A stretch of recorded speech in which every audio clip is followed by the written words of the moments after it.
Hello दोस्तों, इस video में हम बात करने वाले हैं बेसिकली यदि आप अगस्त महीने में 6 लाख रुपए मंथली इनकम स्कीम जो गवर्नमेंट की पोस्ट ऑफिस की जो स्कीम है, पोस्ट ऑफिस की स्कीम मंथली इनकम स्कीम में यदि आप 6 लाख रुपए जमा कर लेते हैं एक लमसम अमाउंट, तो आपको कितना % का इंटरेस्ट मिलने वाला है और उससे आप टोटल आपका कितना फ्यूचर में एक अच्छा अमाउंट कितना बन सकता है, सारी चीज़ें हम इस वीडियो में जानने की कोशिश करेंगे। तो प्लीज़ आप इस वीडियो को पूरा कंप्लीट देखिएगा, स्टेप बाय स्टेप सारी चीज़ देखिएगा। और हाँ, किसी भी चीज़ में आपको इन्वेस्ट करने से पहले आपको अपने तरीके से सारी चीज़ें सोच समझ लेना है। आपके जो भी फाइनेंशियल एडवाइज़र हैं उनसे सलाह ले लेनी है, उसके बाद ही आपको इसमें इन्वेस्ट करना है।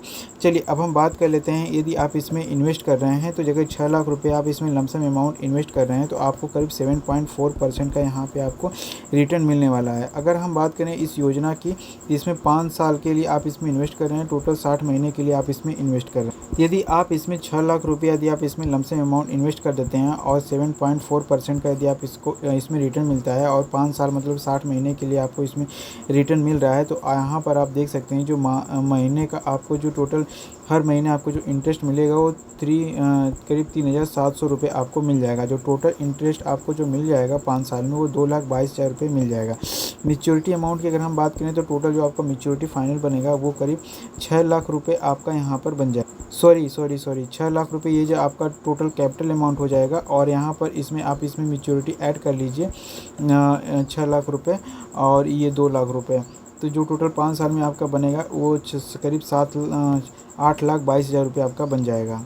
इस तरीके से यदि आप मंथली इनकम स्कीम में यदि आप इसमें इन्वेस्ट करते हैं first year, second year, third year, यदि आप यहाँ पर 6 लाख रुपए आपने इन्वेस्ट कर दिया था और इसके बाद आपको देख सकते हैं कि यदि आप यहाँ पे इन्वेस्ट किए हैं तो पहले साल तो आपको हर महीने आपको इतना इंटरेस्ट ही मिलने वाला है, लेकिन जो टोटल इंटरेस्ट मिलेगा वो यहाँ पर इतना हो जाएगा और यहाँ पे साल में जो फाइनल अमाउंट मिलेगा 5 साल बाद वो आपको इतना मिलने वाला है।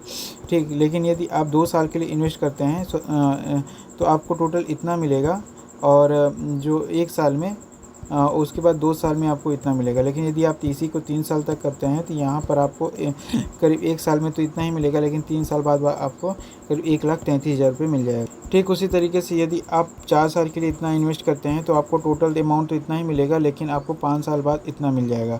और इसी तरीके से 5 साल के लिए इन्वेस्ट करते हैं तो 3,700 रुपये मिलेगा और टोटल अमाउंट आपको मिल जाएगा 44,000 रुपये और जो टोटल फाइनल अमाउंट मिल जाएगा वो 2,22,000 रुपये, मतलब कि 5 साल में आपको 2,22,000 रुपये मिल जाएगा। देखिए दोस्तों, एक चीज़ और है, यदि आप इसमें 6 लाख रुपये इसमें आपने मंथली इनकम स्कीम में इन्वेस्ट किया हुआ है और 7.4% के इंटरेस्ट के हिसाब से यहाँ पर आपको 3,700 रुपये मिल रहा है हर महीने में, तो आपके ऑप्शन और भी है। यहाँ पर आप उसको आरडी में इन्वेस्ट कर सकते हैं, पोस्ट ऑफिस की जो एफडी की रिकरिंग डिपॉजिट स्कीम होती है, या फिर आप जो है सुकन्या समृद्धि योजना में इन्वेस्ट कर सकते हैं। इसमें आपको 8.4% के आसपास इंटरेस्ट रेट मिलता है, या फिर आप गोल्ड वगैरह में आप एसआईपी वगैरह शुरू कर सकते हैं। इसमें भी आपको करीब 8 से 9% का इंटरेस्ट रेट मिल जाता है।